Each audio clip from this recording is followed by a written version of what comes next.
तो दोस्त आज हम गाजियाबाद पहुंचे हैं एचआरआईटी यूनिवर्सिटी, क्योंकि आज का पॉडकास्ट कुछ खास होने वाला है। और पॉडकास्ट में हमारे जो मेहमान होने वाले हैं वो हमारे डॉक्टर अनिल अग्रवाल होंगे, चांसलर, जो एचआरआईटी यूनिवर्सिटी के चांसलर हैं, राज्यसभा सांसद रह चुके।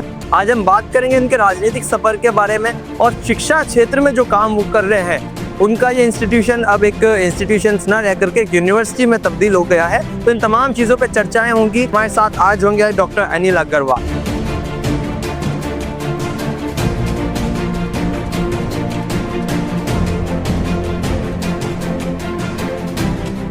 आपका बात बिंदास पर। बात बिंदास वो मंच है जो हर बार कुछ नई शख्सियतों से आपको मिलाता है। वो शिक्षा के क्षेत्र में हो, राजनीति के क्षेत्र में हो, या सोशल एक्टिविस्ट के रूप में हो, या फिर कोई सिंगर हो, तो तमाम चेहरे हमारे साथ रहते हैं। लेकिन एक आज बहुत बड़ी शख्सियत हमारे मेहमान है, गाजियाबाद की बड़ी हस्ती हैं, पूर्व मुख्यमंत्री के पोते हैं और राजनीति के साथ साथ शिक्षा के क्षेत्र में बड़ा कीर्तिमान स्थापित कर रहे हैं। तो मैं सबसे पहले तो स्वागत करूंगा हमारे बीच डॉक्टर अनिल अग्रवाल जी का। आपका बहुत बहुत स्वागत। नमस्कार, थैंक यू। पहला सवाल तो मेरा यही है, आप बड़े राजनीतिक घराने से आते हैं और राजनीतिक घराने के साथ साथ आप खुद भी पूर्व राज्यसभा सांसद रहे हैं। तो कैसा आपका पॉलिटिक्स का जो सफर है वो कैसा रहा आपका? पहला सवाल तो मैं यही जानना चाहूंगा आपसे। देखिए, मेरा मानना है राजनीति एक सेवा का सशक्त माध्यम है और मैं 6 साल राज्यसभा में रहा। मुझे बहुत अच्छा अनुभव रहा और मैं पब्लिक एट लार्ज, जनता की सेवा कर पाया, इसका मुझे संतोष है। पार्टी ने भी जो मुझे काम सौंपे, जो दायित्व मुझे सौंपा, उसको भी मैंने बखूबी किया। तो ये मुझे अच्छा लगा कि मैं पार्टी के भी जो पार्टी की मेरे से अपेक्षाएं थी उन पे खरा उतरा हूँ। जहाँ तक मेरी शिक्षा वाला प्रश्न है, मैं एचआरआईटी यूनिवर्सिटी का वर्तमान में चांसलर हूँ और एचआरआईटी यूनिवर्सिटी पिछले वर्ष उत्तर प्रदेश का जो प्राइवेट यूनिवर्सिटी एक्ट है उसके द्वारा स्थापित की गई है। मेरा आपसे अगला क्वेश्चन यही होने वाला है। एचआरआईटी यूनिवर्सिटी की अगर मैं बात करूं, पहले एक संस्थान था, इसे विश्वविद्यालय का दर्जा दिलाने का सफर कैसा रहा आपका? क्योंकि अब एचआरआईटी यूनिवर्सिटी देखा जाए तो आज हाल ही में आईआईटी द्वारा एमओयू साइन हुआ है। तो एक संस्थान से एक यूनिवर्सिटी और एक यूनिवर्सिटी के बाद सीधा एमओयू के साथ, आईआईटी के साथ एमओयू होना तो बड़ी बात है। तो कैसा सफर रहा इस नहीं, देखिए 2005 में एचआरआईटी इंजीनियरिंग कॉलेज से सफ़र शुरू हुआ और मैंने जैसे कहा कि सेवा का माध्यम है राजनीति, सेवा का दूसरा बड़ा सशक्त माध्यम है शिक्षा। अगर देश के युवाओं को हम बेहतर रोजगार दे सकें, बेहतर शिक्षा दे सकें, तो मुझे लगता है इससे बड़ा पुनीत कार्य नहीं हो सकता।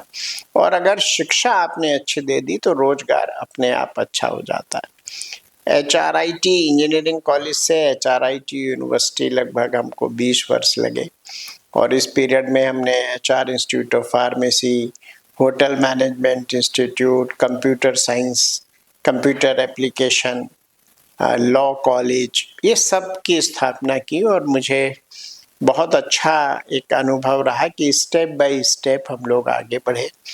एचआरआईटी यूनिवर्सिटी का सफ़र पिछले बार शुरू हुआ 20 साल के हमारे इंस्टीट्यूट्स के सफ़र के बाद। आज हमारा आईआईटी रोपड़ के साथ टाई अप हुआ है, एमओयू हुआ है और जैसा कि डायरेक्टर साहब ने, प्रोफेसर राजीव आहूजा ने बताया अपने इंटरव्यू में भी कि आईआईटीज़ में मिला के कुल 14,000 सीटें हैं। लेकिन ऐसा नहीं है कि 14,001 जिसका रैंक आया उसमें टैलेंट नहीं है। तो आज आवश्यकता थी कि हम सभी बच्चों को, सभी स्टूडेंट्स को एक बेहतर प्लेटफॉर्म दें।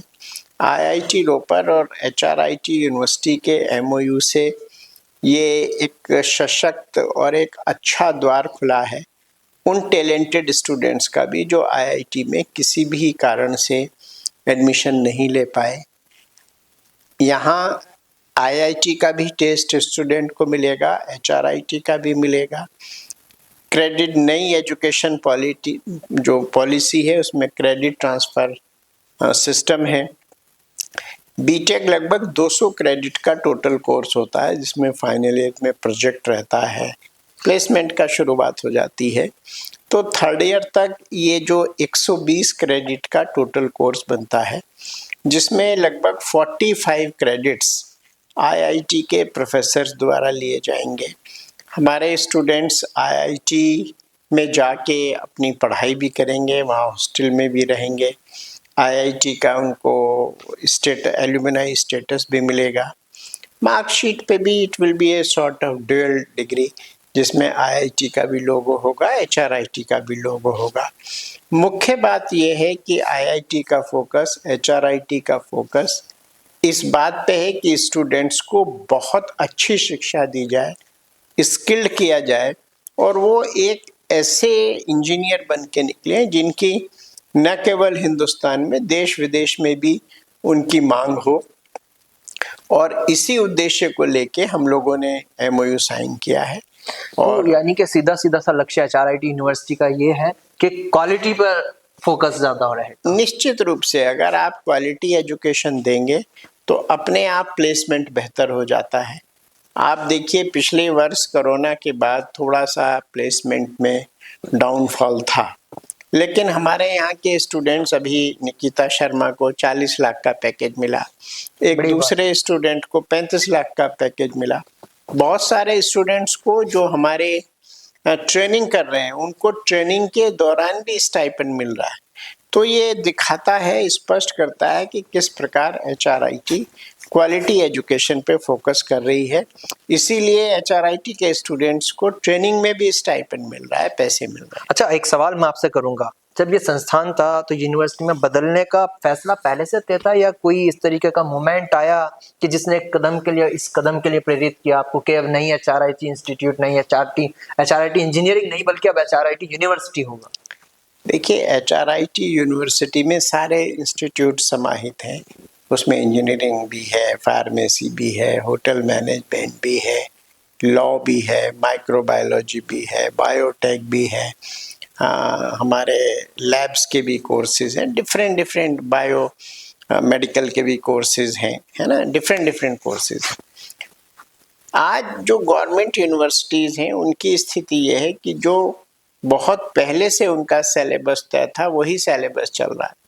समय के हिसाब से बहुत सारी यूनिवर्सिटी अपने आप को अपग्रेड नहीं कर पा रही। यूनिवर्सिटी बनने का फ़ायदा ये होता है कि आप ओपन है मार्केट में। अब जैसे अगर हम केवल इंस्टीट्यूट होते तो आईआईटी के साथ हम ये एमओयू साइन नहीं कर पाते। हमारे स्टूडेंट्स को लेटेस्ट टेक्नोलॉजी क्या दुनिया में हो रहा है वो नहीं हम बता पाते। तो यूनिवर्सिटी बनने के बाद आप करिकुलम बेटर डिज़ाइन करते हैं, आपके लिए पूरा आकाश खुला है, आप जिस फील्ड में चाहें उस फील्ड में काम कर सकते हैं। और आप समझ सकते हैं कि आईआईटी रोपड़ एक जो बड़ी संस्था है उसके साथ हमने एमओयू किया ताकि हमारे जो स्टूडेंट्स हैं उनको आईआईटी का भी टेस्ट मिल सके, वो आईआईटी की नॉलेज ग्रहण कर सकें और देश की सेवा कर सकें, बेहतर उनका प्लेसमेंट हो सके। बिल्कुल, बहुत सारी यूनिवर्सिटीज, प्राइवेट यूनिवर्सिटीज बननी है, तो क्या एचआरआईटी का मकसद सिर्फ डिग्री देना रहेगा या असल जिंदगी के लिए तैयार करना होगा स्टूडेंट्स को? अगर हमारा मकसद केवल डिग्री देना होता तो हम आईआईटी के साथ एमओयू नहीं साइन करते। हमने जहां एक और एकेडमिक्स में आईआईटी के साथ एमओयू साइन किया है, वहीं इंडस्ट्री पार्टनर के रूप में आईबीएम के साथ हमने कोलैबोरेशन किया है। आप जानते हैं आईआईटी, आईबीएम अपने अपने क्षेत्र के दोनों बहुत ही प्रतिष्ठित संस्थान हैं। तो यानी कि एचआरआईटी के साथ अगर देखा जाए तो एक बड़ा प्लस पॉइंट आईआईटी और आईबीएम का हो गया है एचआरआईटी यूनिवर्सिटी के साथ। मैं कहा ना, जैसे आपका पहले प्रश्न का भी उत्तर इसी में निहित है कि जब आप यूनिवर्सिटी हो जाते हैं तो आप बहुत सारे ऐसे स्टेप ले पाते हैं जो यूनिवर्सिटी में, कॉलेज में आप नहीं ले पाते। तो यूनिवर्सिटी बनने का ये सब बड़ा फ़ायदा होता है।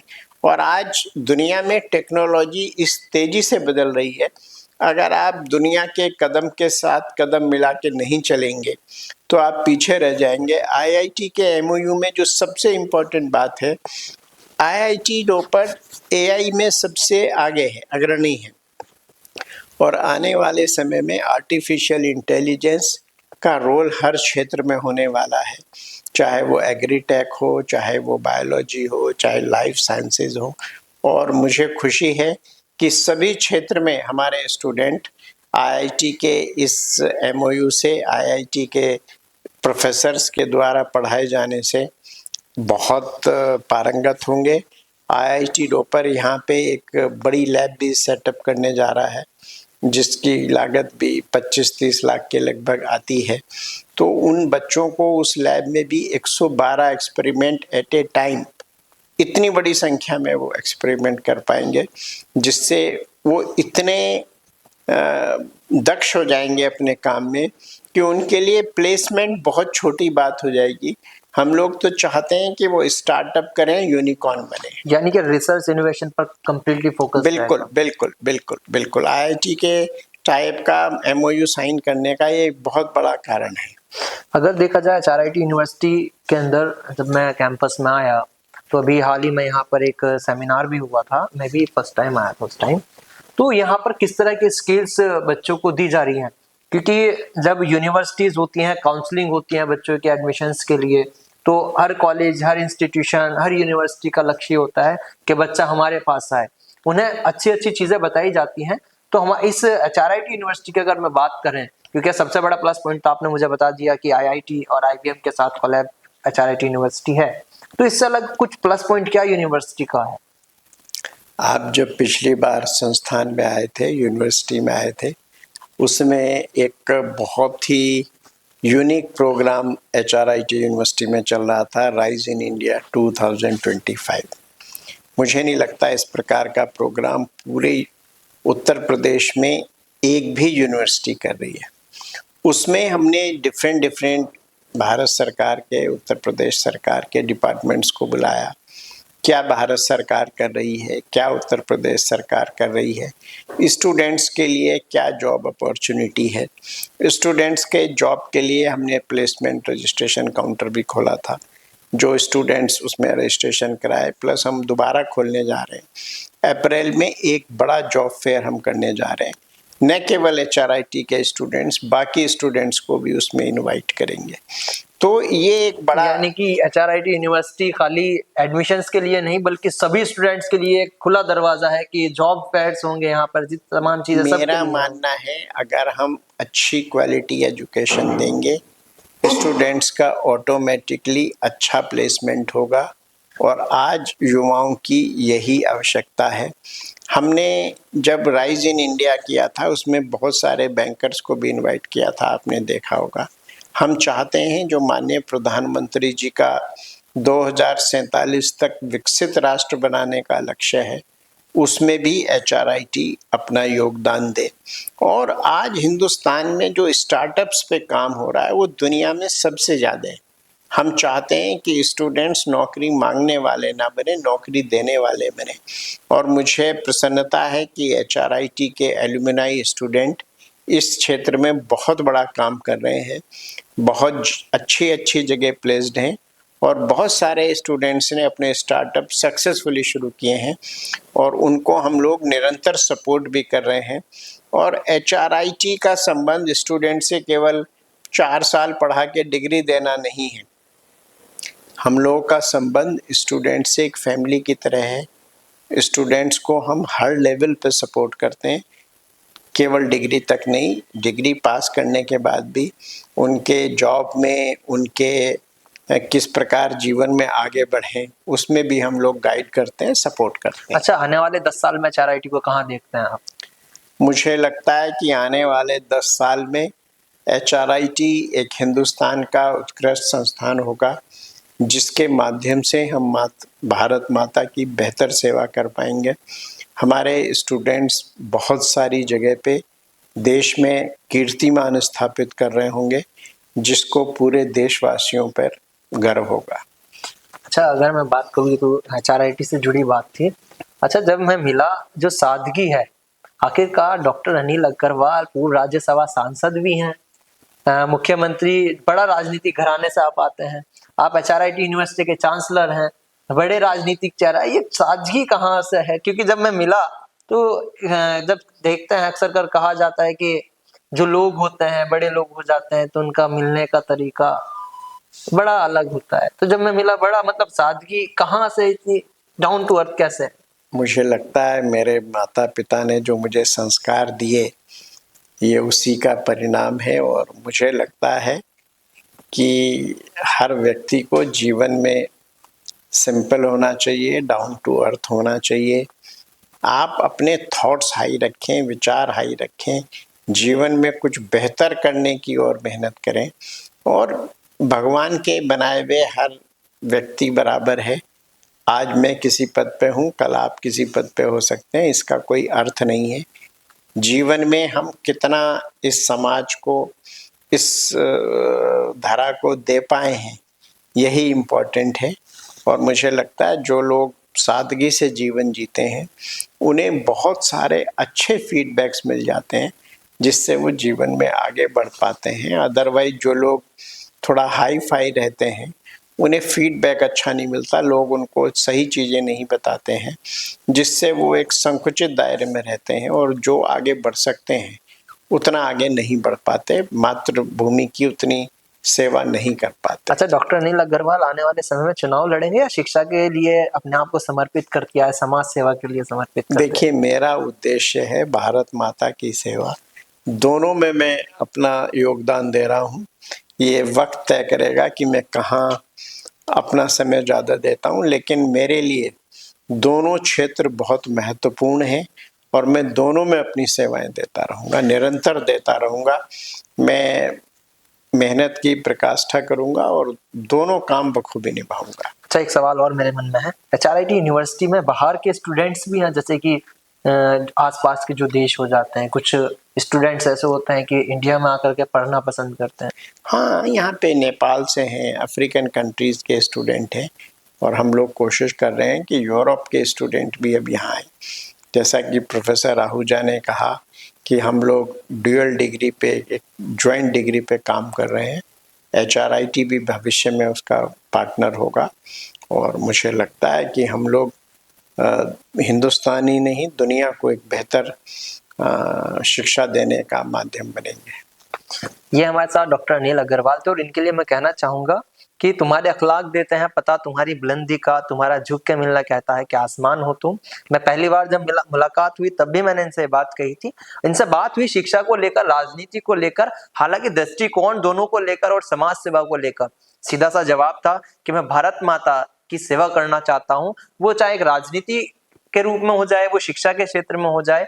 एक लोगों को, जो स्टूडेंट्स हैं, इनका महत्वपूर्ण जो फोकस है, जो कंसंट्रेट है इनका, वो ये है कि जो यहाँ के स्टूडेंट हैं इनका भविष्य अच्छा हो। और इसी को लक्ष्य को रखते हुए, हालांकि एचआरआईटी यूनिवर्सिटी, पहली बार ऐसा हुआ है कि कोई आईआईटी ने एचआरआईटी यूनिवर्सिटी के साथ एमओयू साइन किया है ताकि जो एचआरआईटी यूनिवर्सिटी में पढ़ने वाले बच्चे हैं उन्हें आईआईटी जैसी स्टडी मिल सके और वहां जाकर के वहां के स्टूडेंट से मिलकर के वो वहां से नॉलेज गेन कर सके। जब इनसे बात की गई कि आखिरकार यूनिवर्सिटी एक इंस्टीट्यूट, क्योंकि जब हम किसी चीज की शुरुआत करते हैं तो बड़ी मेहनत करनी होती है, बड़े एफर्ट्स डालने पड़ते हैं, उसके बाद कहीं पहुंचाया जाता है। तो एक इंस्टीट्यूट से एक यूनिवर्सिटी तक का सफर हमारे साथ डॉक्टर अनिल अग्रवाल जी ने साझा किया। मैं बहुत बहुत धन्यवाद करूंगा, आपने अपना कीमती वक्त दिया और मैं उम्मीद करूंगा जो आपका लक्ष्य है, जो आपका टारगेट है, जो जिसमें आप एफर्ट्स कर रहे हैं उसमें आप कामयाब हो और आपका आशीर्वाद हमें मिलता रहे। तो मैं इसी के साथ मैं विदा लेता हूँ, मिलते हैं अपने नेक्स्ट एपिसोड के साथ नए मेहमान के साथ।